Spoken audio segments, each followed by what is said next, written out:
It's early Monday morning, and Dr. Alfredo Quiñones Hinojosa, or Dr. Q as everyone calls him, slips into his lab coat as routinely as Mr. Rogers puts on his sweater. All right. His day begins with a quick sprint through his lab to check on things. And, as always, a good wash. Clean your hands all the time. You can never clean your hands too much. The pace here is fast because lives hang in the balance. Lives that could be lost to a dread disease that, so far, has defied understanding. All right. What we're trying to understand in my laboratory is very simple. It's really not that complex. We're trying to understand, how does brain cancer originate and how does it spread? To answer those questions, Dr. Q and his research team are looking at neural stem cells, which are taken from human brain tissue. These cells have the ability to become different types of mature brain cells. Dr. Q thinks that in brain cancer, something may go wrong with these cells, causing them to grow out of control and seed tumors that are frequently malignant. Certainly, if it is malignant brain cancer, virtually almost no possibility of cure. If these cells are growing out of control, and if Dr. Q and his team can determine why, then maybe one day they'll be able to stop or reverse the process, transforming brain cancer from a deadly disease to a chronic but manageable condition. We are at the forefront of understanding human tissue, human cells. It's hard to get human brain tissue to study, especially tissue from living patients. But Dr. Q has a special connection. Turns out, he has a close relationship with one of the country's top brain surgeons here at Johns Hopkins. Dr. Alfredo Quiñones Hinojosa.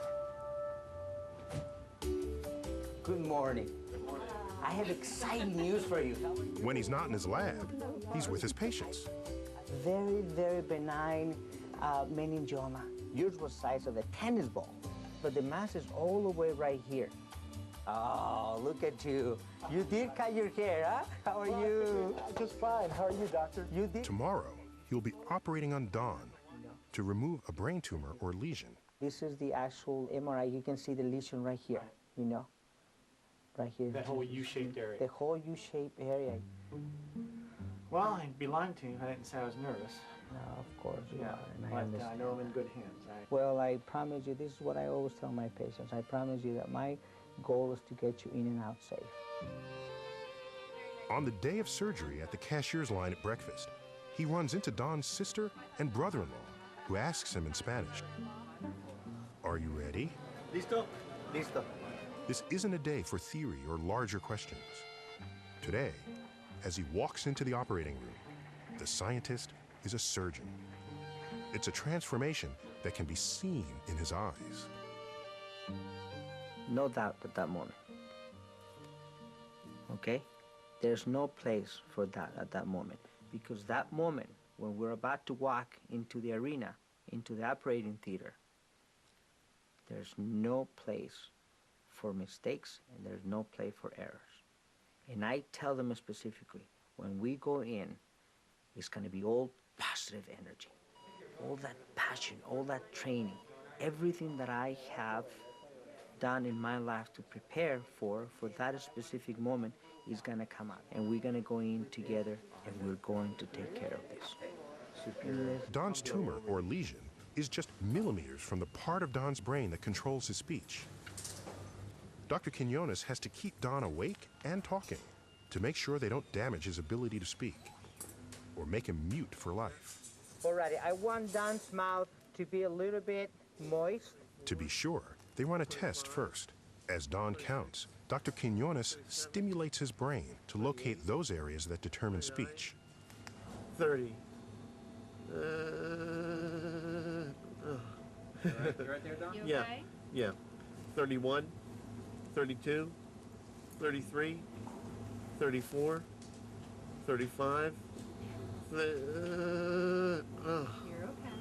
I know in my 36, heart that this is a tough 37, fight. 38. I know that the chances that I may have a significant impact on this disease are not very good. As a matter of fact, to be honest with you, the odds are overwhelmingly against me succeeding in this field as far as finding a cure or a better way to treat brain cancer. But so were the chances of me sitting here with you today when I came to this country 20 years ago. Chances were about all Alfredo had in 1987, and they were slim to none. He was a Mexican citizen, poor and desperate to come to America when he jumped this fence and snuck into the country as an illegal alien.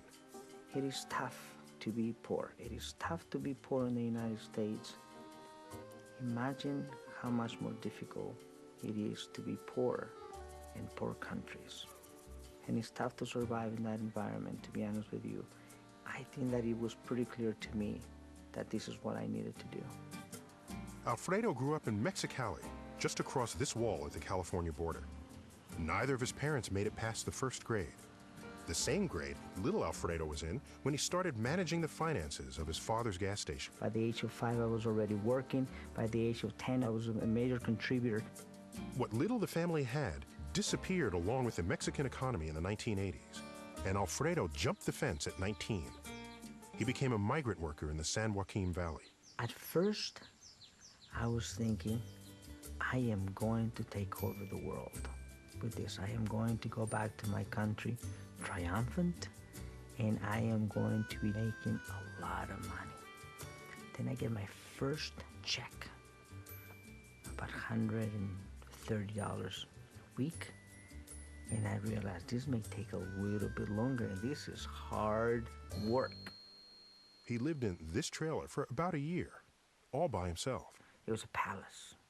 Alone and depressed, Alfredo made it to Stockton, where he shared a room with other family members and enrolled in English classes at San Joaquin Delta Community College.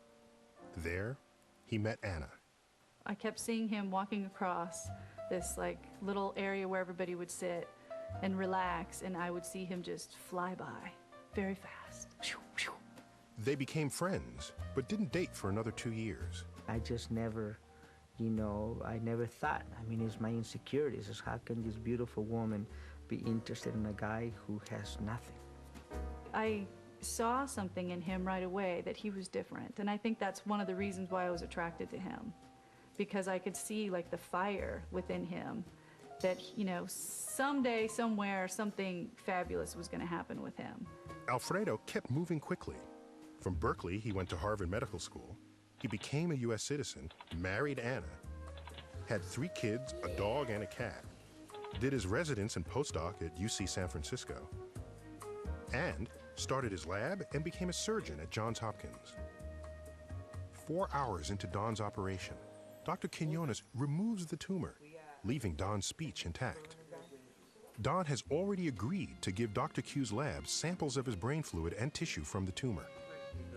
And Don, his brain open and with Dr. Q's fingers literally inside of it, says, Take as much as you want. Isn't that amazing? I can take his speech away just like that, just by going a millimeter over, by taking a small vessel, a microscopic vessel that you cannot even see. Anything can change radically, and yet he said, take as much as you want.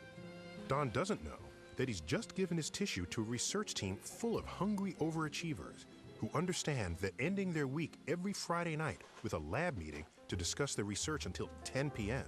is just a small price to pay for working with Dr. Q.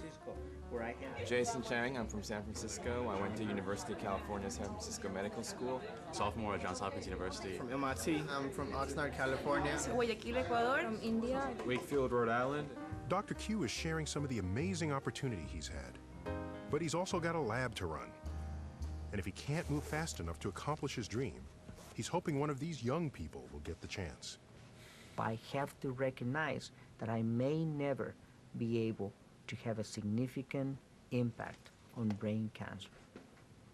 So my duty is to train those future generations. In Dr. Q's version of the American dream, rigorous, sometimes endless work leads to more and bigger dreams. Earlier that day, just 2 days after his surgery, Don went home. Living proof of Dr. Q's American dream. Living to dream some more.